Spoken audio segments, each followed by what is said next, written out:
Another important laws of logarithm is the inverse properties of logarithm. Let's say you have a raised to the power of log b base a. The answer to this question will be b. That means anytime what you have here is the same as the base of the logarithm, the answer will be what you have here. Do you understand? So let's say you have a raised to the power of log x base a. The answer here will be x. Do you understand? Anytime what you have here is the same as the base of this logarithm, you're going to have what the result will be the answer to this. Now let's say you have b raised to the power of log x squared base x. Do you know that this will also give me b raised to the power of 2 log x base x, right? So here I'm going to have b raised to the power of 2. Do you understand? This one that you see here cannot be regarded as inverse properties. Do you understand? Because what you have here is not the same as what you have here. Are you getting it? So now let's change it. Let's say you have b raised to the power of log x squared base b. You can see that what I have here is the same as what I have here. The result will be x squared. Do you understand? Okay. Let's look at another one. Let's say you have 5 raised to the power of log 6 base 5. Because 5 is here and the base of this logarithm is also 5. The result here will be 6. Do you understand?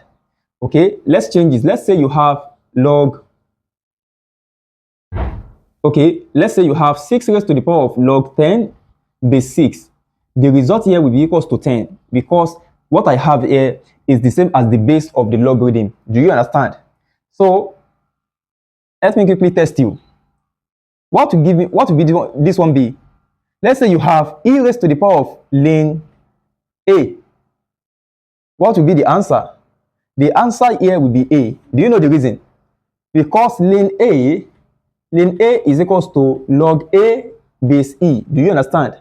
And if you substitute the value of ln a as log a base e here, you're going to have e raised to the power of log a base e. Now, because what we have here is the same as the base of the logarithm, the result will be what? A. Do you understand? Okay, so what you have on the board here is called the inverse properties of logarithm. This one that you see here that I did, I just put it in the midst to help you to understand that you can have a question of this kind. And because the log of a power, the property that I use here is called the log of a power. The log of a power is the product of the power and the log. So these two multiply the logarithm. And because log x base x is 1, do you understand? The log of base, this law that we discussed, the log of the base. So because log x base x is 1, 2 times 1 will give me 2. So the result will be b raised to the power of 2. Do you understand? So this what you have on the board here is called the inverse properties of logarithm. Now, another important laws of logarithm that we are going to look at is the log of a product power.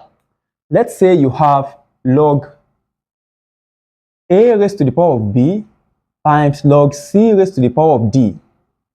According to this law, do you know that if you have log a times c, this will be equals to log a plus log c, according to the product rule of logarithm? Do you know?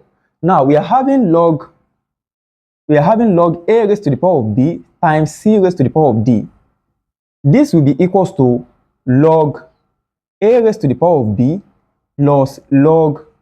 To watch the complete class, kindly click on the link in the description of this video or the comment section, okay? See you in the next class.